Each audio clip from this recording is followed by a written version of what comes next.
Like Dungeons and Dragons, you know you're going to be in for a bit of both at least.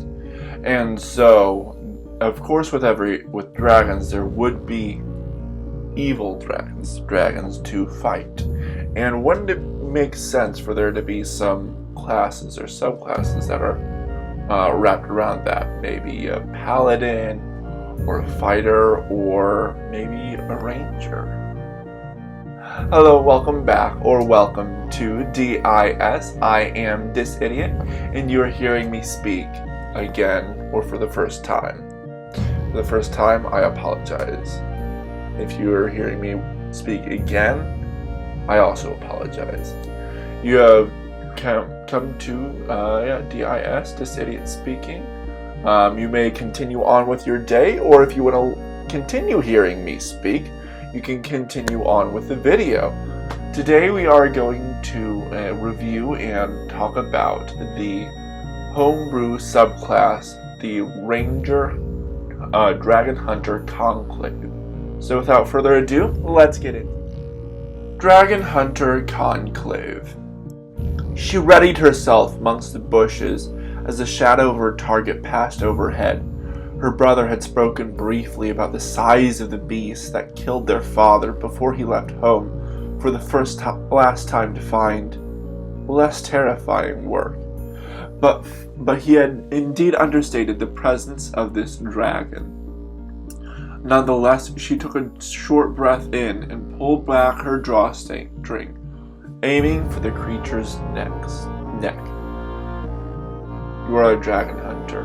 You have taken up an oath, vow, or grudge against large reptiles of all kinds. When choosing this subclass at level 3, work with your DM to determine why your character has chosen to specialize in hunting dragons and their kin. Perhaps you're a weak yet vengeful member of a city that was destroyed by a dragon.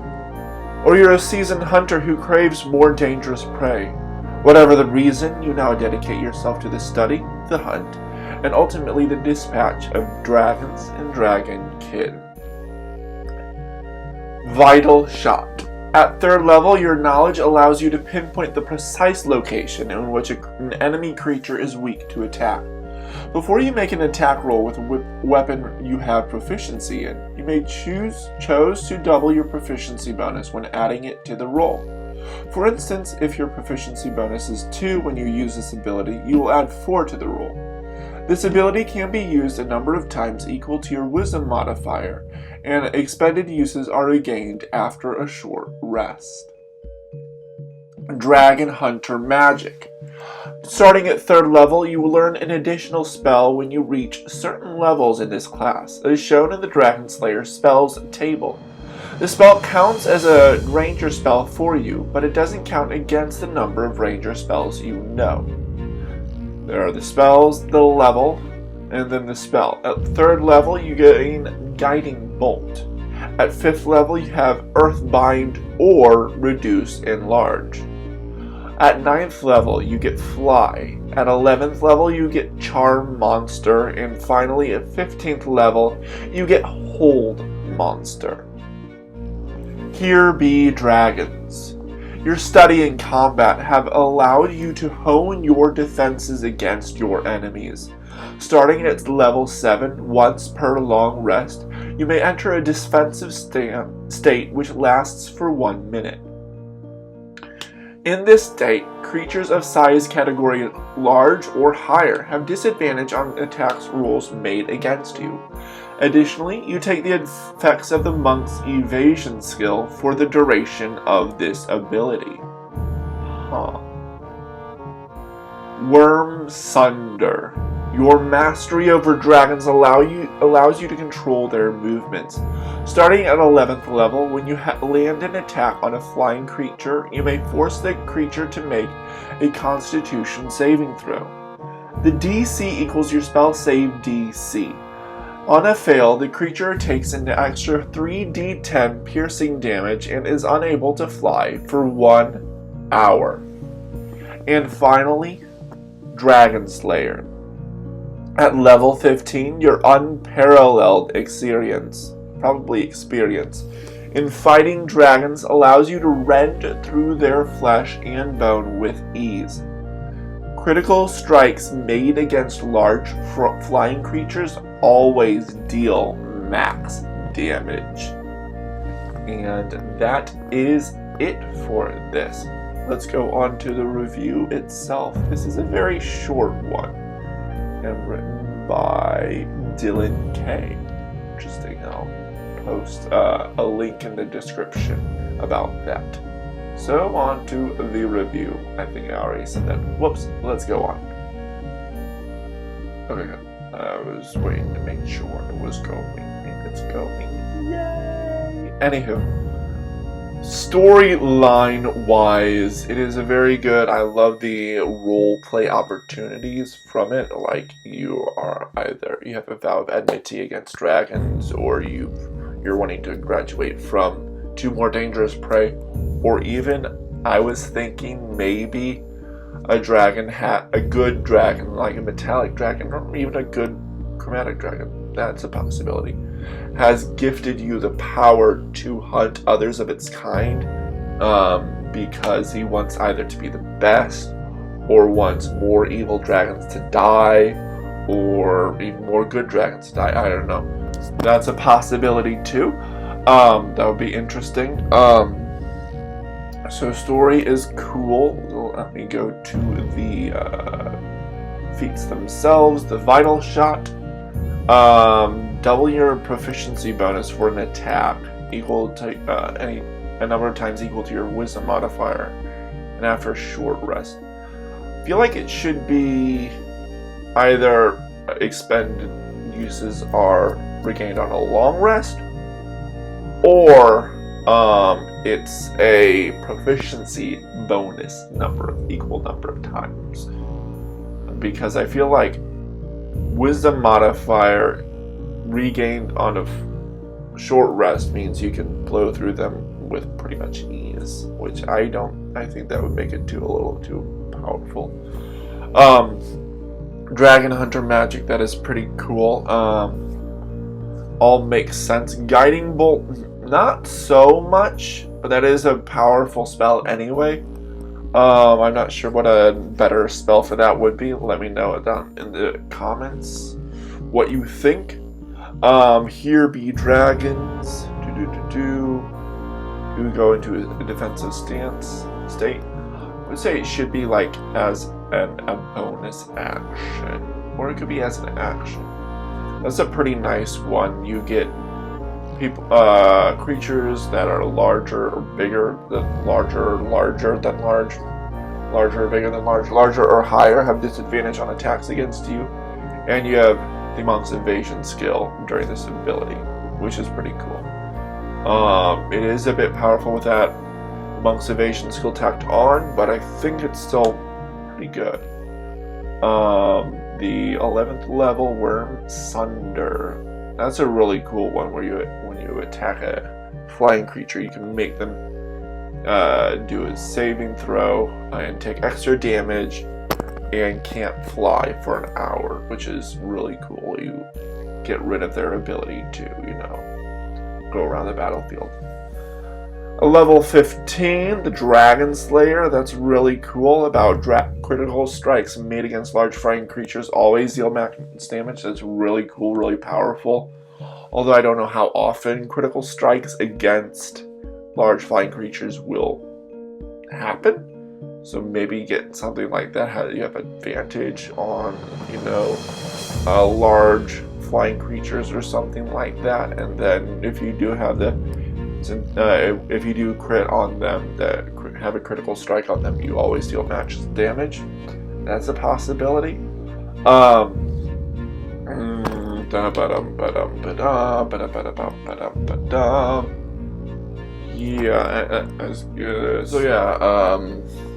Anything overpowered or underpowered? I was saying that he cut out for whatever reason, so I'm gonna redo with that.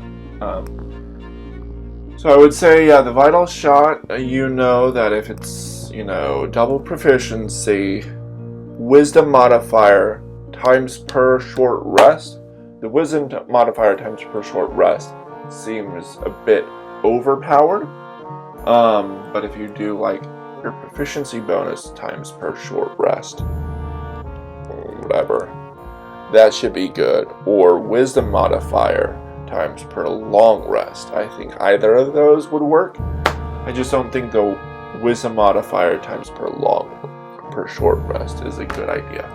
It seems like that would be a little overpowered. Along with that, the Here Be Dragons getting disadvantage on attack rolls against you. That's nice with Monk's Evasion. That's pretty nice. But you're at a higher level, so I think that's pretty balanced. And then I would say actual underpowered is, in fact, the Dragon Slayer, where you only have critical strikes. You deal max damage against large flying creatures when you have critical strikes against them, which is nice. I would say that's more a little weak of a possible weak of a passive ability. Maybe like once per turn you can give yourself advantage on an attack roll, and that would be on top of that Dragon Slayer ability. Comment down below if you think my fixes or whatever is viable. Guiding Bolt, that is a powerful spell too, but I can't. Let me know down below if there's a better spell for that too. Let's see here. I hope you're enjoying my streaming. I know during the week of Christmas I was kind of absent. I didn't do too much. Pardon me. And I hope you're enjoying my writing. And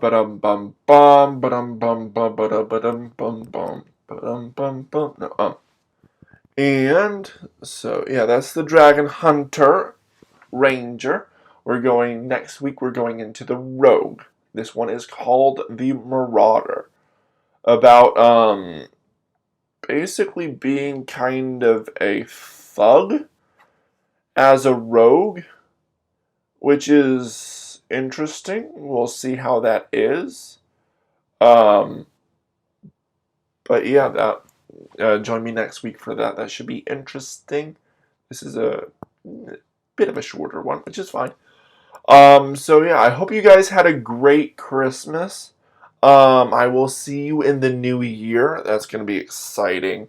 See what new things happen from there, and we will start doing more. Of course, if you're interested in joining my team, go ahead and comment down below or send me an email, or if you are friends with me in Discord, send me a message and we can talk about getting you on board with a team or creating a team to help make these videos better and increasing the quality and maybe the quantity and maybe the audience appeal or whatever. I don't even have to be the one in front of the camera. I'd be fine not being this idiot. I don't know. And if you're interested in joining me with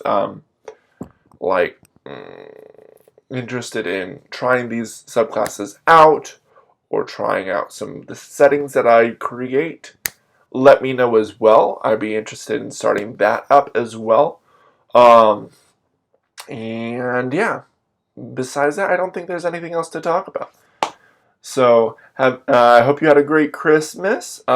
See you in the next new year. See ya.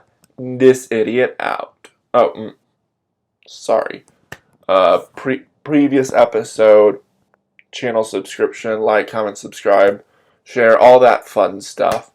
And of course, I'll see you in the next video about the Marauder Rogue.